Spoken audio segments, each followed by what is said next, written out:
The bitter Wyoming winter of 1887 had descended upon the Iron Ridge Ranch with a vengeance. Snow lay thick and heavy across the valley, turning the world into a vast, silent expanse of white. Julian Blackwood stood at the frosted window of the main house, watching his breath plume against the glass. The ranch, a sprawling empire of 20,000 cattle and 500 horses, usually hummed with activity. But today, under the oppressive weight of the grey sky, it felt like a fortress under siege. Julian was 28, a man carved from the same rugged granite as the mountains that bordered their land. He turned as the heavy oak door creaked open. Old Gus, the ranch foreman who had taught Julian to ride before he could walk, stepped in, stomping snow from his boots. "Your father is waiting, Julian," Gus said, his voice grave. "Says it can't wait." Julian nodded, a knot tightening in his stomach. When Colonel Thaddeus Blackwood summoned you, it was never for a pleasant chat. He walked down the drafty hallway to the study, the heart of the Iron Ridge operation. The walls were lined with the mounted heads of elk and bison, their glass eyes staring blankly. Thaddeus stood by the fireplace, the flames casting long, dancing shadows across his weathered face. At 62, the colonel was a man who ruled his domain with an iron fist. He didn't look up as Julian entered. "Sit," Thaddeus commanded. Julian took the leather chair opposite the desk. Gus said it was urgent. "It is." Thaddeus picked up a piece of heavy parchment. "The world is changing, son. The handshake deals that built this territory are dying. The railroad is expanding, and with it come banks, lawyers, and politicians. We need protection. We need alliances. We have 20,000 head of cattle, father. We are the alliance," Julian argued. "We are one bad winter away from ruin," Thaddeus snapped. "I've made arrangements. 3 families are arriving from Denver and Cheyenne within the week. The Thorns, the Hayes, and the Vanderbilts. They all have daughters. They all have influence." Julian felt the blood drain from his face. "You invited them here? In the middle of winter? They will brave the snow for the Blackwood name," Thaddeus said coldly. "You will choose one. You will court her. And you will be married by the new year. And if I refuse, then you can pack your saddlebags. You'll leave Iron Ridge with nothing. No inheritance, no land, no legacy." Thaddeus leaned forward, his eyes hard as flint. "And don't think I don't know where you spend your evenings. That stable girl, the Chinese orphan." Julian's hands clenched into fists. "Her name is Mai. She is a refugee with nothing to her name but the rags on her back," Thaddeus spat. "She works hard, I'll grant her that. Best hand with a sick horse I've ever seen. But she is not wife material for a Blackwood. You cannot build a dynasty on sentiment, boy. The banks don't accept love as collateral." Julian stood up, the chair scraping loudly against the floor. "I need time. You have until they arrive. Prepare yourself." Julian stormed out of the house, grabbing his heavy sheepskin coat. He didn't head for the bunkhouse or the open range. He walked straight into the biting wind, trudging through knee-deep drifts toward the massive stables. The structure was warmer than the house, filled with the scent of hay, leather, and warm animal bodies. He found her in the foaling stall, kneeling in the straw next to a mare that had been colicky. Mai moved with a fluid grace that seemed out of place in the rough frontier. She wore a tattered, greyish-white traditional cheongsam, the silk worn thin and patched in places, laid beneath a rough wool shawl to ward off the chill. It was the only thing she had left from a life she barely remembered, a life before her parents died working the railroad, leaving her alone in a foreign land. She looked up as Julian entered, her dark eyes wide and knowing. "He told you," she stated softly. "It wasn't a question." "He did," Julian replied, the anger draining out of him, replaced by a profound weariness. "They arrive in a few days." Mai turned back to the horse, her hands gentle on the animal's flank. "The ranch needs the alliances, Julian. Your father is a hard man, but he is not wrong about the danger. The smaller ranches are failing. I don't care about the ranch. I care about you, Julian said, his voice dropping to a whisper. He stepped into the stall, the urge to touch her overwhelming, but he held back. You are a Blackwood, Mai said, standing up. She brushed the straw from her faded cheongsam. And I am just Mai. I muck stalls. I sleep in the tack room. We exist in different worlds. We live on the same land, Julian insisted. You know horses better than any man on this payroll. You know this land. You belong here. As a servant, she corrected him gently. Go, Julian. Do your duty. If you refuse him, you lose everything. And she paused, looking away. I would likely be sent away. And I have nowhere else to go in this snow. The reality of her words hit him like a physical blow. If he defied his father now, without a plan, Thaddeus would likely fire Mai just to spite him. He had to be smart. He had to bide his time. I haven't chosen anyone yet, Julian said firmly. And I won't let him drive you away. The first carriage arrived 2 days later, struggling through the fresh snow. It carried Victoria Thorne and her father, a banking mogul from Denver. Victoria was undeniably beautiful, with pale blonde hair and eyes like ice, wrapped in expensive furs that cost more than a year's wages for a ranch hand. Next came Eleanor Hayes, a sensible woman whose family controlled the water rights to the south. She seemed less interested in Julian and more interested in the livestock.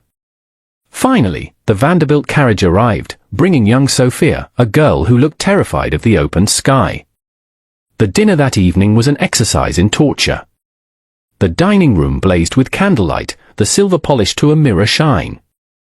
Thaddeus presided over the table like a king holding court. Mr. Blackwood, Victoria Thorne purred, leaning toward Julian. Father tells me you run nearly 25,000 head. It must be quite the feeling, possessing all this power. It's a lot of work, Miss Thorne, Julian said shortly. The cattle don't care about power. They care about feed and protection from the wolves. How rustic, she laughed, a sound that grated on Julian's nerves. But surely, with the right capital, you could hire more men to do the dirty work. A rancher who doesn't work his own land isn't a rancher, Julian replied. He's just a landlord. Across the table, Eleanor Hayes nodded in agreement, though she remained silent. Thaddeus shot Julian a warning look. My son is modest, Thaddeus interjected smoothly. He manages the entire operation. He is building an empire. As the courses were served, Julian's mind drifted to the stables. He knew Mai was out there in the cold, likely breaking ice on the water troughs. The contrast between the gluttony at the table and Mai's tattered silk dress made him lose his appetite. The next morning, Thaddeus insisted on a tour of the ranch, despite the freezing temperatures. The guests were bundled in furs and loaded into sleighs. Julian rode alongside on his black stallion, Midnight. They stopped at the main barn to inspect the prize breeding stock. Thaddeus wanted to show off a new thoroughbred stallion. As the group entered the warm stable, they found Mai leading the massive horse out of his stall. She looked small next to the beast, her breath misting in the air. Her grey-white cheongsam peeked out from under her coat, ragged at the hem. Careful, Mai warned softly, seeing the crowd. He is spirited today. Victoria Thorne wrinkled her nose. Who is this? Does she not speak English properly? She speaks fine, Julian snapped, dismounting. Miss Mai is the head of our horse operation, in practice if not in title. Victoria laughed. A woman? An ale foreigner? Surely you jest, Mr. Blackwood. She looks like a beggar. She stepped closer to Mai, looking her up and down with disdain. That dress. It looks like it belongs in a rag pile. Mai's face remained impassive, a mask of calm she had perfected over years of hardship. It keeps the cold out, miss, she said simply. It's an eyesore, Victoria sneered. Thaddeus, surely you can afford proper staff. She knows her place, Thaddeus said dismissively. Move the horse, girl. The guests want to see his confirmation. My turned the horse, her movements precise. But as she did, the stallion spooked at the flutter of Victoria's fur coat. He reared up. Victoria shrieked and stumbled back. In a split second, my moved, not away from the danger, but toward it. She grabbed the lead rope with both hands, making a sharp, calming sound. She utilized her body weight, leveraging the animal down with a skill that left the onlookers stunned. The horse settled, huffing nervously. My stroked his neck, whispering to him. "Dangerous beast!" Victoria cried, clutching her pearls. "It should be put down. And that girl is incompetent." "That girl just saved you from being trampled," Eleanor Hayes spoke up, her voice cutting through the hysteria. Eleanor stepped forward, ignoring the mud on her boots. She looked at Mai with genuine respect. "That was incredible horsemanship. Where did you learn that?" "The horses teach you, if you listen," Mai replied quietly. Julian stepped between Victoria and Mai. "Are you all right?" he asked Mai, ignoring his father's glare. "I am fine, Julian," she said, slipping up and using his first name before correcting herself. "Mr. Blackwood." Victoria caught the slip. Her eyes narrowed. "Julian?" "Mai, quite familiar with the help, aren't we?" Thaddeus stepped in, his face red with suppressed rage. "Enough. The tour is over. Back to the house." As the sleighs pulled away, Julian lingered. "I'm sorry," he told Mai. "Don't be," she said, turning back to the stall. "They are just people. The snow treats us all the same." That night, Julian made a decision. He couldn't marry Victoria Thorne. He couldn't marry any of them. But he couldn't let the ranch fail either. He remembered a rumor he'd heard in town weeks ago, something about a survey team from the Union Pacific looking for a new pass through the mountains to avoid the heavy drifts of the southern route. He found old Gus in the bunkhouse. "Gus, I need you to ride to Cheyenne. Tonight." "In this blizzard?" "You're mad," Gus grunted. "It's for the ranch. And it's for me." Julian quickly wrote a letter. "Find the railway commissioner. Tell him the Iron Ridge Pass is clear. Tell him we're willing to negotiate rights of way, but only if they sign immediately." Gus looked at the letter, then at Julian. "This is about the girl, ain't it?" "It's about the future, Gus." Gus nodded slowly. "I'll saddle up." The next 3 days were a blur of forced socialization. Julian played the part of the suitor, but his heart was agonizingly absent. He saw Mai only in passing, her eyes downcast, the distance between them growing with every hour. On the 4th day, the snow stopped, leaving the world glittering under a pale sun. Thaddeus summoned Julian and the 3 families to the study. It was time for the decision. "Ladies, gentlemen," Thaddeus began, pouring brandy. "My son has spent the week getting to know your charming daughters. We are ready to announce an alliance that will shape the future of Wyoming." Victoria Thorne sat smugly, smoothing her dress. She was the obvious choice financially. Eleanor Hayes looked bored. The Vanderbilts looked hopeful. "Julian," Thaddeus said. "Speak." Julian walked to the center of the room. He looked at his father, then at the expectant faces. "I want to thank you all for coming. You have fine families. But I cannot marry any of your daughters." The room exploded in gasps. Thaddeus dropped his glass, the crystal shattering. "What did you say?" "I said no," Julian repeated calmly. "You ungrateful wretch!" Mr. Thorne shouted. "We traveled through a blizzard for this insult." "I offer no insult, only honesty," Julian said. "Marriage should be built on more than bank accounts." "Get out," Thaddeus roared, his voice shaking the walls. "Get out of my house. You are no son of mine. You chose the beggar? Then go live with her in the filth." "I intend to," Julian said. Suddenly, the heavy doors opened. Old Gus stood there, looking exhausted, frosted with ice, but grinning. He walked straight to Julian and handed him a sealed legal document. "What is this?" Thaddeus demanded. Julian broke the seal.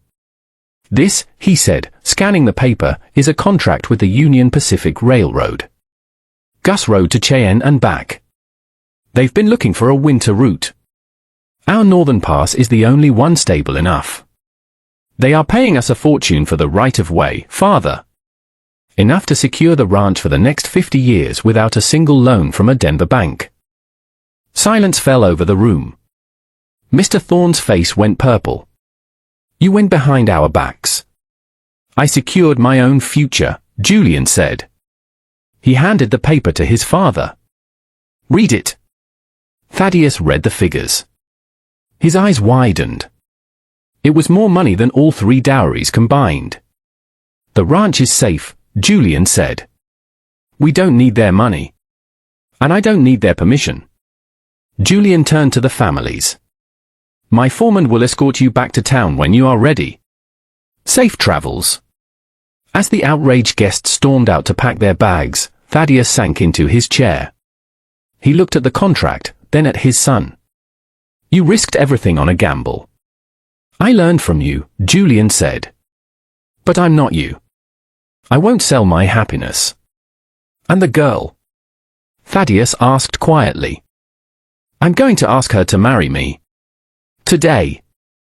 Thaddeus looked out the window at the snow-covered peaks. She has no standing. Society will shun us. Let them, Julian said. We have the railroad. We have the land. And we have each other. Thaddeus was silent for a long time. Finally, he poured a fresh glass of brandy. She handled that stallion well, he grunted. Better than you could have. It was the closest thing to a blessing Julian would get. Julian ran to the stables. He found Mai packing a small satchel in the tack room. She had heard the shouting from the main house. I'm leaving, she said, fighting back tears. I won't be the cause of your ruin. Put the bag down, Mai, Julian said, breathless. I cannot stay, Julian. I am a reminder of everything you shouldn't want. You are everything I need, he said, taking her hands. Her fingers were rough and cold, but he held them tight. The guests are leaving. I made a deal with the railroad. The ranch is safe. And I told my father I'm choosing you. Mai stared at him, disbelief warring with hope. You chose. The orphan in rags. I chose the woman who holds this ranch together. The woman who wears her history with dignity, even when it's tattered. He gently touched the collar of her grayish-white cheongsam. I love you, Mai. Tears spilled over her cheeks. I have nothing to give you, Julian. No dowry. No name. You give me peace, he whispered. And that is worth more than gold. The wedding took place 2 weeks later, on Christmas Eve. It was snowing again, large soft flakes that coated the world in silence. There were no society guests, no bankers or politicians. The chapel was filled with ranch hands, Gus standing as the best man. Thaddeus stood at the front. He looked stiff, uncomfortable, but he was there. When Mai walked down the aisle, she wasn't wearing a silk gown from Paris. She wore a dress she had made herself, a fusion of Western lace and the style of her homeland, white as the snow outside. She held her head high, radiant and strong. As they exchanged vows, the wind howled outside, but inside, it was warm. When the ceremony ended, Thaddeus approached them. He looked at Mai, really looked at her, for the first time. Welcome to Iron Ridge, he said gruffly. He extended a hand. Mai took it, her grip firm. Thank you, Thaddeus, she said.